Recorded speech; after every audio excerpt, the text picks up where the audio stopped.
Show start होने से पहले टिकट कटाओ, सब्सक्राइब करो और बेल आइकॉन दबाओ। There is no collapse of the rupee. It is actually finding its natural course. How poetic. इसके बाद लोगों का काफी अच्छा रिएक्शन था। लोगों ने बोला कि मैम करेंसी है देश की, इम्तियाज अली की मूवी का कैरेक्टर नहीं है कि वो अपनी तलाश में घूम रहा है।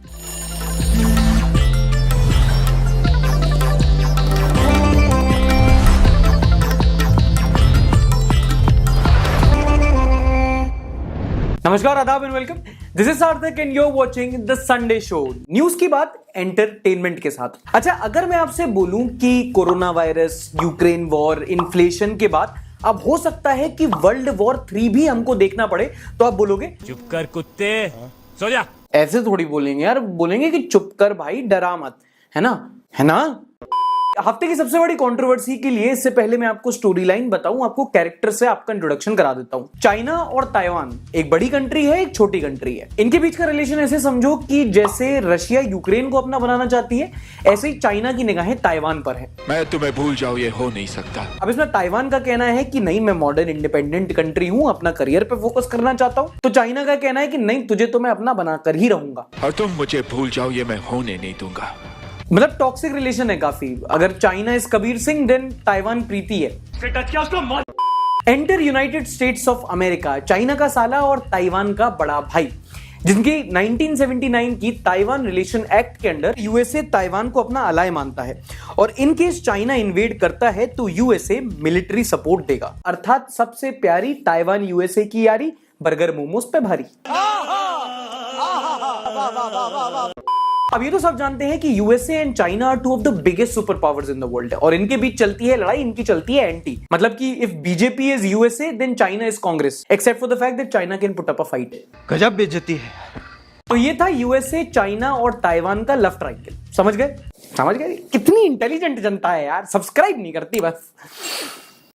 अब इस हफ्ते क्या हुआ कि Nancy Pelosi, yes, this woman who looks like a combination of Neetu Singh and Jennifer Aniston, ये रिपोर्टेडली शी जिनपिंग की वार्निंग के बावजूद यूएसए की तरफ से ताइवान पहुंच गई। और जैसा कि मैंने बताया कि ताइवान पे गंदी नजर है चाइना की, और तुम्हारे क्रश से कोई गुलू गुलू करेगा तो धोप तोएंगे ना तुम उसको। मेरे बॉयफ्रेंड से गुलू गुलू करेगी तो धोपतुएंगी ना उसको। नाउ इस डेलीगेशन मीटिंग पर चाइना ने काफी अग्रेसिवली रिएक्ट किया है और उन्होंने यूएसए से अपने मिलिट्री टाइज और क्लाइमेट चेंज पे जो सब बातें हो रही थी वो हॉल्ट पे डाल दी है और ताइवान स्ट्रेट के आसपास अपनी भारी मिलिट्री प्रेजेंस बढ़ा दी है। अगर हिंदी में बोलूं तो शक्ति प्रदर्शन हुआ है, फुल पावर।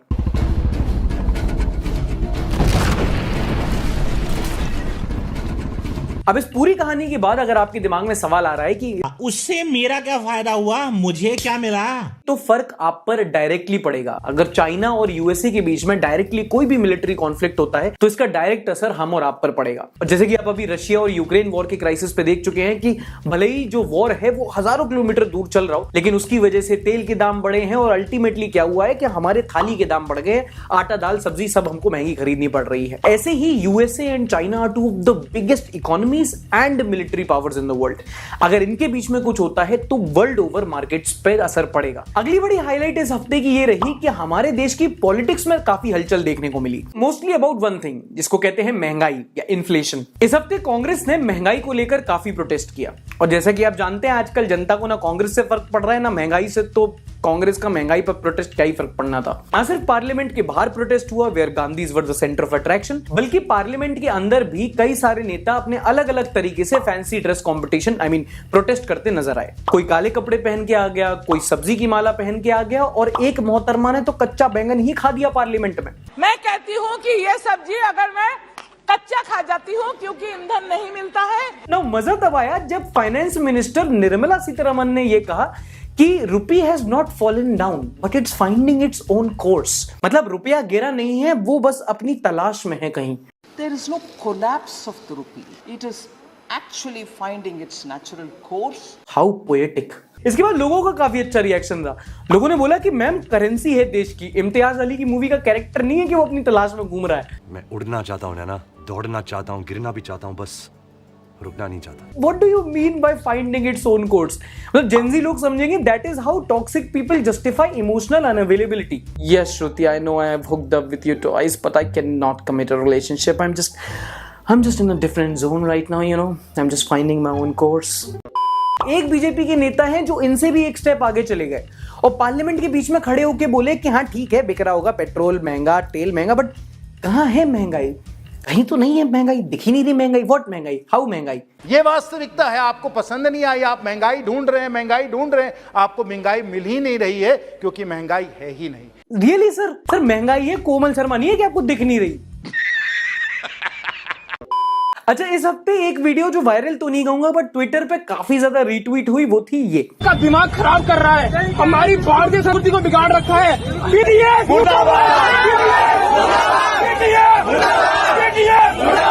ये स्कूल के लड़के लपाड़े दरअसल बीटीएस बैंड का प्रोटेस्ट कर रहे हैं और कह रहे हैं कि वो भारतीय संस्कृति को खराब करता है। बीटीएस पता है आपको क्या है? BTS is like crypto currency, मतलब जिसको नहीं पता है उसको कुछ नहीं पता है और जिसको उसके बारे में पता है वो पगलाया ही जा रहा है। और ये स्कूल के बच्चे बीटीएस के बॉयकॉट के नारे लगाते पकड़े गए और मैं गारंटी से कह सकता हूं कि इन लोगों में से आधों ने बीटीएस का गाना तो सुनो फुल फॉर्म भी नहीं पता होगा इनको। बस ये लोग स्कूल से बाहर निकले, देखा कि कोई नारे लगा रहे और नारे लगाना शुरू कर दिया। That's how boys are.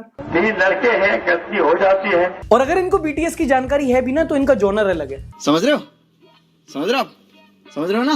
But प्रात तू लगा रहे, चंगा पॉलिटिशियन बना थानू। अच्छा, आपको पता होगा कि आमिर खान की अगली बिग रिलीज लाल सिंह चड्ढा रिलीज होने वाली है 11 तारीख को। इस हफ्ते ट्विटर पर उस मूवी के बॉयकॉट करने की मांग उठी। Why you may ask? वो इसलिए क्योंकि आमिर खान के कुछ पुराने इंटरव्यूज के क्लिप्स उठाकर डाले गए और ये साबित करने की कोशिश की गई that the actor hates the country, he hates India. और उसके बाद क्या था? हमारे देश में लोगों को ज्ञान झाड़ने का और बॉयकॉट करने का बहाना चाहिए होता है, बस लोगों ने कहा बॉयकॉट लाल सिंह चड्ढा। ये मामला इतना तूल पकड़ गया कि बाद में आमिर खान को खुद क्लैरिफिकेशन इशू करना पड़ा कि ऐसा कहीं कुछ नहीं कहा है उन्होंने। ये झूठ है, झूठ है, झूठ है। बाय द वे, आप लाल सिंह चड्ढा देखो या ना देखो बट फॉरेस्ट गंप, वो मूवी टॉम हैंक्स की जिसके ऊपर लाल सिंह चड्ढा बनाई जा रही है, इट्स अ ब्रिलियंट मूवी। आप उसको जरूर देखना and you can thank me later. चलिए अब देखते हैं इस हफ्ते की मेजर हेडलाइंस क्या क्या थी।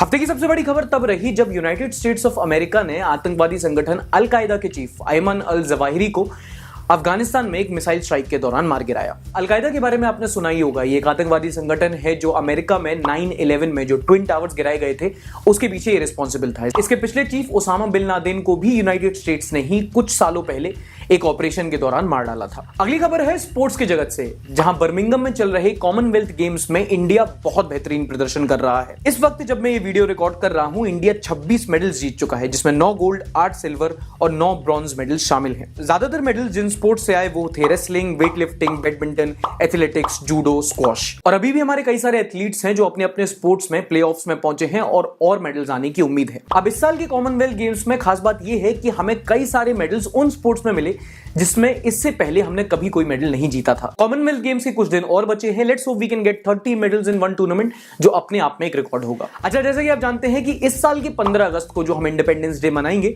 वो हमारे इंडिपेंडेंस का 75th ईयर ऑफ इंडिपेंडेंस होगा, जिसकी सेलिब्रेशन की तैयारी काफी धूमधाम से चल रही है। और इसी को लेकर सरकार ने जनता को एक छोटा सा उपहार दिया है। वो ये कि 5 से लेके 15 अगस्त तक आप किसी भी नेशनल मॉन्यूमेंट यानी कि राष्ट्रीय धरोहर में फ्री ऑफ कॉस्ट जा चुके हैं। इसके लिए आपको ASI एक भी टिकट चार्ज नहीं करेगा और ये हो रहा है आजादी का अमृत महोत्सव स्कीम के अंडर। तो बहुत अच्छा मौका है, आप जाके अपने शहर का किला, गेट, महल घूम सकते हो। बस उसकी दीवारों पे चौक से संजू वेड सोनम मत लिखना प्लीज। अच्छा, अगली न्यूज के लिए आई वांट थोड़ा सा टेंशन ऑफ योर्स। इस हफ्ते सुप्रीम कोर्ट ने एक लैंडमार्क जजमेंट दिया है जिसमें उन्होंने कहा है कि अगर कोई महिला जिनका एक बच्चा है और उनके पति का देहांत हो चुका है, जिसके बाद वो एक पुनर्विवाह करते हैं यानी कि रिमैरिज करती हैं, तो उस महिला को ये पूरा अधिकार होगा कि वो अपने बच्चे का जो सरनेम है वो अपने स्टेप फादर के सरनेम के ऊपर दे सकें। अब होता क्या था कि जब भी कोई महिला पुनर्विवाह करती थी तो उनका जो बच्चा होता था उसका जो पहले से सरनेम था वो चला आता था और नया सरनेम लेने में थोड़ी दिक्कत आती थी। इसकी वजह से बच्चे से काफी ज्यादा सवाल पूछे जाते थे, उसको इतना अपनापन महसूस नहीं होता था, उसका सेल्फ कॉन्फिडेंस डाउन होता था। और इस हफ्ते सुप्रीम कोर्ट ने इसको ठीक कर दिया है। अभी हमारी सोसाइटी के कुछ कॉम्प्लिकेशंस हैं जिसे एज अ कंट्री हम स्लोली एंड ग्रेजुअली इंप्रूव करने की कोशिश कर रहे हैं। Any how, this is a good news. चलिए थोड़ी महंगाई की बात कर लेते हैं। अगर आप मुंबई से हैं तो आपके शहर में CNG और PNG की कीमत 6 रुपए और 4 रुपए से बढ़ा दी गई है। इसे ऑटो यूनियंस काफी खफा हैं और हो सकता है कि आपको अपनी अगली ऑटो राइड थोड़ी सी महंगी मिले अगर ऑटो वाला मलाडिस जाने को तैयार हो तो। अच्छा, अगर आपके पास ड्राइविंग लाइसेंस नहीं है या आप बनवाने का सोच रहे हैं तो इस हफ्ते हमारी रोड एंड ट्रांसपोर्ट मिनिस्ट्री ने ड्राइविंग लाइसेंस बनवाने के नियमों में थोड़े बदलाव किए हैं। पहले क्या होता था कि अगर आपको ड्राइविंग लाइसेंस चाहिए होता था तो आपको आपके शहर के आरटीओ ऑफिस जाना होता था, एक लंबी लाइन में खड़ा होना पड़ता था, काफी सारी परेशानियां होती थी और सरकारी बाबुओं के झोल झमेले अलग। अब अगर आपको ड्राइविंग लाइसेंस बनवाना है तो आपको आरटीओ ऑफिस जाकर टेस्ट देने की जरूरत नहीं पड़ेगी। अब आप कोई भी government recognised driving training institute में ड्राइविंग टेस्ट देकर वहां से एक सर्टिफिकेट ले सकते हैं और फिर इस सर्टिफिकेट के बेसिस पर आरटीओ ऑफिस से आपका लाइसेंस बन जाएगा। फिर आप लाइसेंस लेना, मेरे पास आना, दोनों भाई लॉन्ग ड्राइव पे चलेंगे तो मैं लेके नहीं जाएंगे। लगभग 3,500 करोड़ रुपए, नहीं, ग्वालियर में फिर से किसी का बिजली का बिल नहीं आया, बल्कि ये वो अमाउंट है जो हमारी सरकार ने प्रिंट और इलेक्ट्रॉनिक एड्स के ऊपर खर्च किया है। हाँ, मतलब जो अखबारों में धन्यवाद, शिलान्यास, हार्दिक शुभकामनाएं के एड्स छपते हैं ना, ये उसी का हिसाब किताब है। जैसे यहां ऐड है, जैसे यहां भी ऐड है, यहां भी ऐड है। न्यूज कहां है?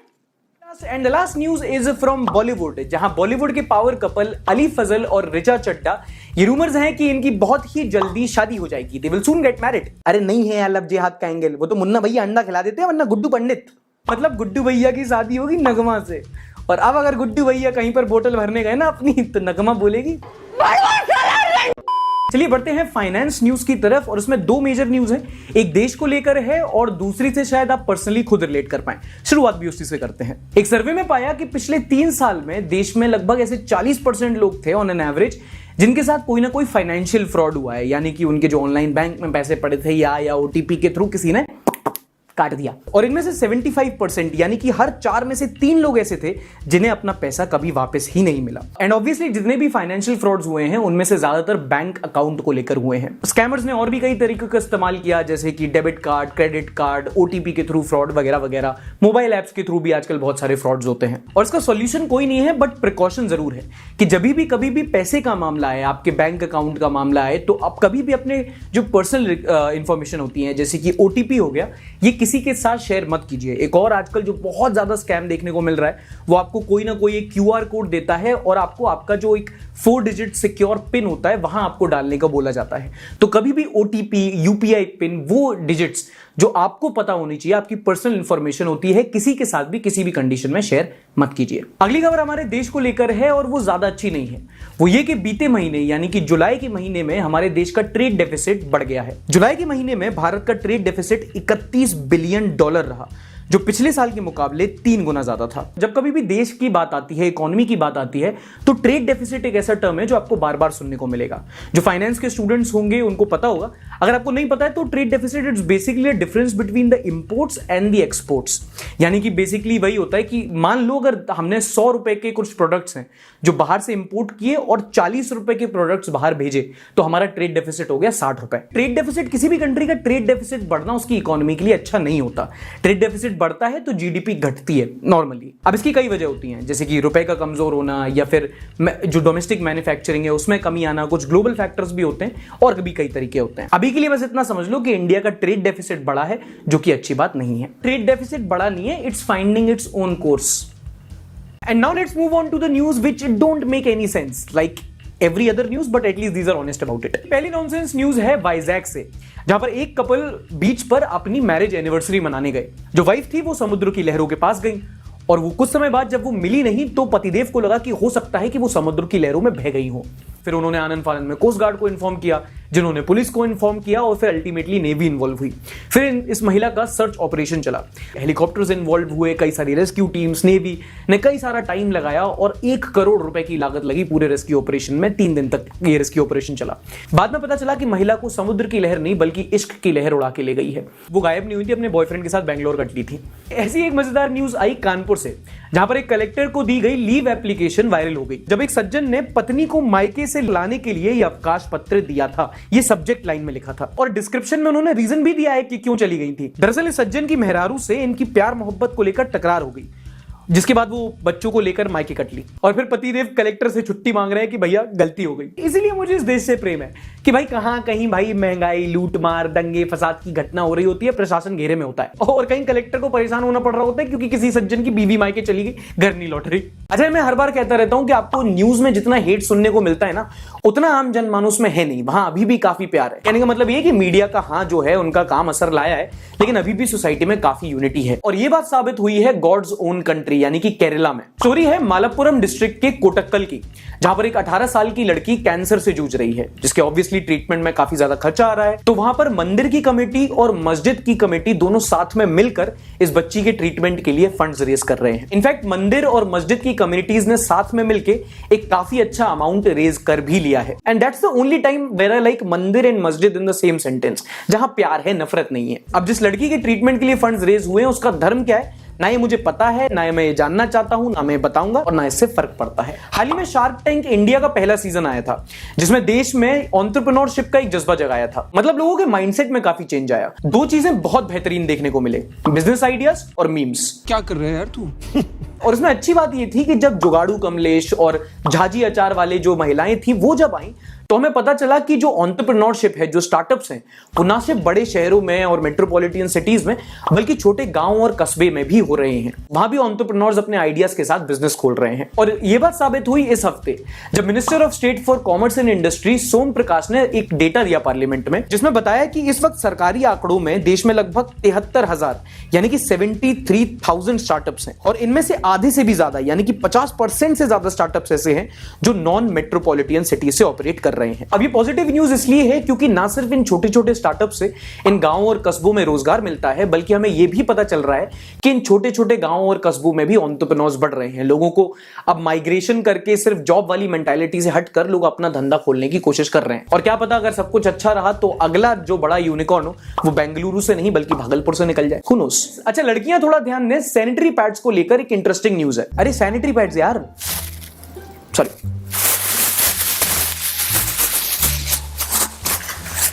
Sanitary pad.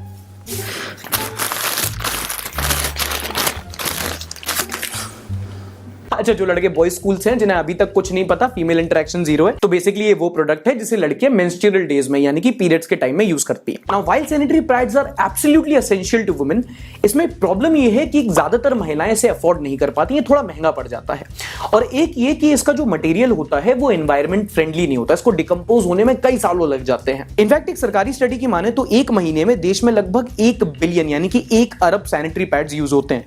मतलब कि साल में लगभग 12 बिलियन सैनिटरी पैड्स जो डिकम्पोज नहीं हो पाते। लेकिन इस प्रॉब्लम का सॉल्यूशन लाने की कोशिश कर रहे हैं हमारे देश के कुछ माइक्रोबायोलॉजी के स्टूडेंट्स, जो एरिका हस्क, एक नेचुरल फाइबर होता है, उसको यूज करके एक प्रोडक्ट बना रहे हैं जो सैनिटरी पैड्स का ऑल्टरनेटिव यूज हो सकता है, जो ना सिर्फ इको फ्रेंडली है, ज्यादा अफोर्डेबल है, बल्कि जब टेस्ट किया गया तो पाया गया कि उसमें एंटी माइक्रोबियल प्रॉपर्टीज भी हैं। इस तकनीक का इस्तेमाल करके ये बायोटेक्नोलॉजी के स्टूडेंट्स ना सिर्फ सैनिटरी पैड्स बना रहे हैं, बल्कि इको फ्रेंडली डाइपर्स और नैपकिन्स बनाने में भी लगे हुए हैं। नाइस ना? इसी बात पे लाइक और शेयर कर दो। अगली पॉजिटिव न्यूज सुनकर अगर आपका दिल खुशी से गार्डन नहीं हो गया ना, तो मेरा नाम बदल देना। गोस्वामी सुन के वैसे ही आजकल बहुत लोग मजाक उड़ा रहे हैं। गर्ल नंबर 166, ये एक लापता हुई लड़की का केस है जो अपने गुमराह होने के 10 साल बाद अपनी फाइनली से वापस रियूनाइट हो चुकी है। एक लापता हुई लड़की जो 10 साल ढूंढने के बाद अपने घर से सिर्फ 500 मीटर की दूरी पर मिली है। पूजा गौड़ का यह केस है गर्ल नंबर 166, और वो इसलिए क्योंकि एएसआई राजेंद्र भोसले को मुंबई में गायब हुई 166 लड़कियों को ढूंढने का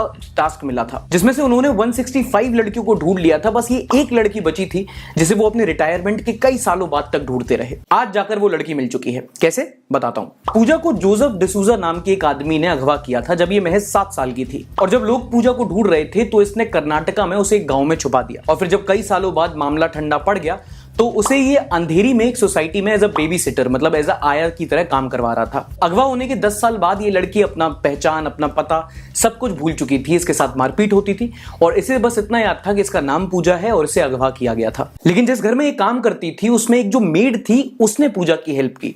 वो समझ गई कि भाई लगभग 10 साल पहले ये अगवा हुई थी, तो उसने 2013 मिसिंग पूजा गूगल पे सर्च किया। और क्योंकि एएसआई भोसले ने इस केस पर काफी ज्यादा काम किया था तो उनको इंटरनेट पे इस पर काफी डेटा मिला। मिला, जिसमें वो पोस्टर भी मिला जब ये जो पूजा गायब हुई थी, जो पोस्टर छपा था, इन लोगों को वो पोस्टर मिला।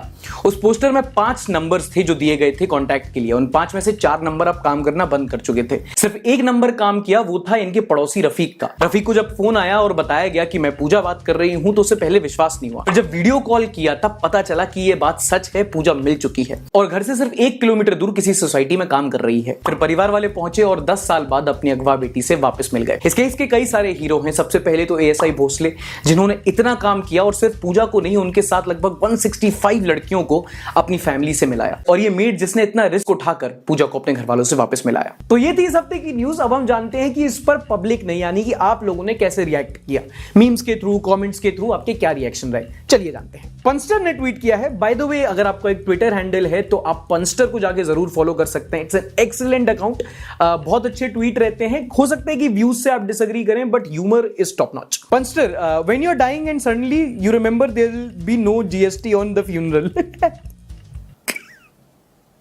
साला ये दुख का खत्म नहीं होता बे। Before 2014, the rupee was falling and the PM was losing his grace. But now the rupee is not falling; it is finding its own course. क्या तकलीफ है इनको? In New India, we make more noise about an actor's exposed bottom than about the currency hitting rock bottom. बोला था, बढ़िया tweet है। Trish has tweeted the feminine urge to act clueless when you clearly know the guy is trying to flirt. हाँ, पहले mix signals दो और बाद में अगर लड़का ज्यादा एफर्ट डाले तो बोलना डेस्परेट है। इस प्रकार की बचकाना बातें किसी के गले नहीं उतरती, लोग मजाक उड़ाते हैं। Isha has tweeted, girls don't stalk, they investigate, which is absolutely true. तुमने 2014 के किस मंथ में क्या पोस्ट डाला था तुम्हें नहीं पता, लड़की को पता चल जाता है। शर्लॉक होम्स की क्या औकात उस लड़की के सामने जिससे तुम्हारी सेटिंग चल रही हो। शीतल ने ट्वीट किया है, मैं क्या सोच रही थी, अगर किसी को जहर वाली खीर देनी है तो ठंडी देनी चाहिए। अगर हम, सही बात है यार, नफरत अपनी जगह, कर्टिसी अपनी जगह। मास भाई ने ट्वीट किया है, स्ट्रेस से हेयर फॉल हो रहा है और हेयर फॉल से stress, it's a vicious cycle. Shubhi Sharma, who goes by @Shubhi Sharma for you, slapping your younger sibling unnecessarily can reduce your stress by 90%. इस हिसाब से तो मेरा भाई डिप्रेशन में था, वो तो चोक स्लैम चलाता था मुझ पे। सही बता रहा हूं, बाकी घर वालों के लिए बेड था, उसके लिए रॉयल रंबल की ring.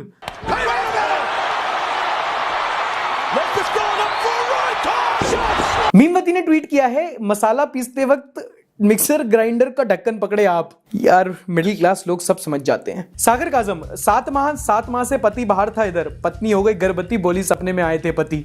Sagar Kazam, it was a dream come true. Yakult has tweeted, how freshers lie on CV: soap, shampoo, conditioner, lotion, shower gel. Additional skills: toner, moisturizer, sunscreen, serum. झूठ बोलो, बार बार झूठ बोलो। आकाश द्विवेदी ने tweet किया है, in last 3 years, first corona virus, second Ukraine Russia war, third monkey pox, now fourth China threatens US over Taiwan. मारो हमको जिंदा मत छोड़ो सालो। मिडिल क्लास कोई मंदिर का घंटा है, कोई भी आके बता जाता है। अर्चना कुमारी ने कहा है, your show makes me do treadmill, without it won't be able to do my cardio. इतनी हंसी आती है क्या? अभिषेक तिवारी ने ट्वीट किया, this was the funniest episode bro, I can not tell you how much I loved. I thank you so much भाई, that's the plan. यार मजा आ गया, बहुत दिन बाद हंसे, आपका one of the best episode. I hope इस बार भी यही कमेंट हो आपका। Haters will disagree but Modi ji made $1 equal to 80 rupees just to make our calculations easier.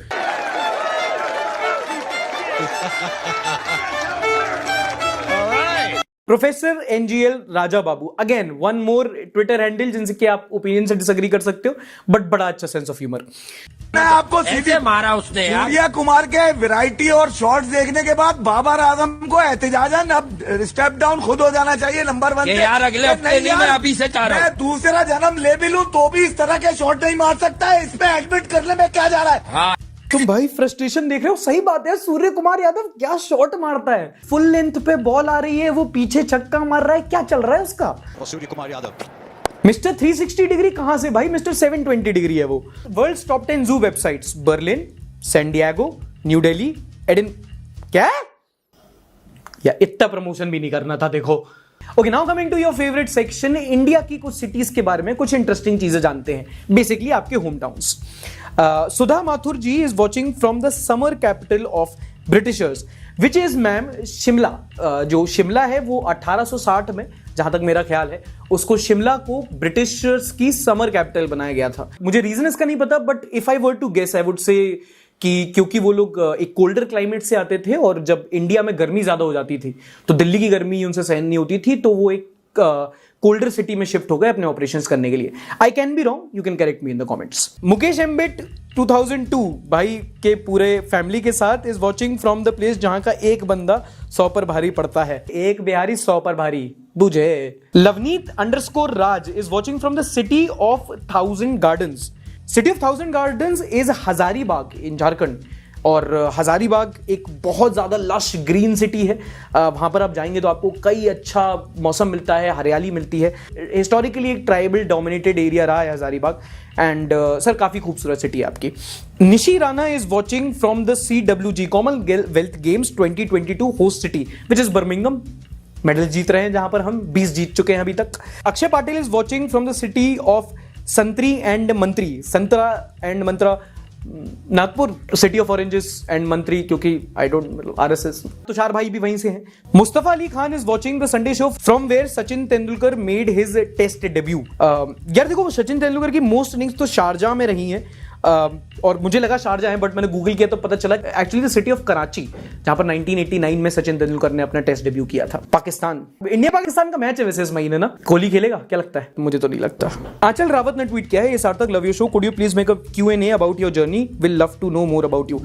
यार मैं कर तो दूं, बट तुम लोग क्या जानोगे, मतलब मैं वैसे, मेरी इन्फ्लुएंसर टाइप लाइफ नहीं है, वैसे नॉर्मल साधारण सा जीवन है, तो वो कुछ ऐसा नया कुछ नहीं देखने को मिलेगा। बट फिर भी यार कमेंट करके बताओ, अगर चाहिए तो कर सकते हैं। Alia Parveen with her very cute daughter Rimjhim is watching from the hometown of Yogi Adityanath the, Gorakhpur. और पहले भी किसी ने बताया था कि सबसे लंबा जो रेलवे स्टेशन है वो भी गोरखपुर में ही है। गोरखपुर ही बहुत है हम लोग के बीच में। जैस is watching from the statue of liberty का सिटी न्यूयॉर्क। सर इतने गुस्से में क्यों आप? ऐसा लग रहा है सेल्फी लेने के बाद फोन तोड़ दोगे अपना। Wasim Akram is bowling at a speed of is watching from the first Indian city to be ruled by the East India company. It was said that the son of free India set that day and then rose on 15th August 1947, which was the city of Surat. सूरत में कहा जाता है कि east India company ने अपना पहला manufacturing unit लगाया था, और उसके बाद 15 अगस्त में ऑब्वियसली जो स्वतंत्रता दिवस है हमको आज़ादी मिली। तो सर सूरत लग रहा है मुझे, गलत हो ही सकता हूँ, काफ़ी होता हूँ आजकल। अपना अवतार चेंज कर लेना भाई, मेरे को चश्मा पहना के ये तुमने सेंटा क्लॉज को बना रखा है। तो ऐसे ही अगर आप भी शो में फीचर होना चाहते हैं तो आपको बस इतना करना है कि शो देखते हुए अपनी सेल्फी लेनी है, उसको इंस्टाग्राम पर अपलोड करना है, ट्विटर पर भी कर सकते हैं, और #SundayWithSarthak यूज करना है। मुझे मेंशन भी कर सकते हो। अब हमारा एक रेडिट भी है, तो आपको जो बेस्ट कंटेंट, बेस्ट मीम्स लगे आप उस पर भी जाके शेयर कर सकते हो। तो ये था इस हफ्ते का एपिसोड। पसंद आया हो तो लाइक करना, नहीं पसंद आया तो डिसलाइक भी कर सकते हो। काम अच्छा लगा तो प्लीज प्लीज प्लीज आप YouTube या Patreon पर एक मेंबर भी बन सकते हैं। डिस्क्रिप्शन में मैंने लिंक दे रखा है। वीडियो शेयर करना मत भूलिएगा। आपसे मिलूंगा मैं अगले हफ्ते, तब तक अपना ख्याल रखना। टाटा बाय बाय, शब्बा खैर। Like, subscribe and share.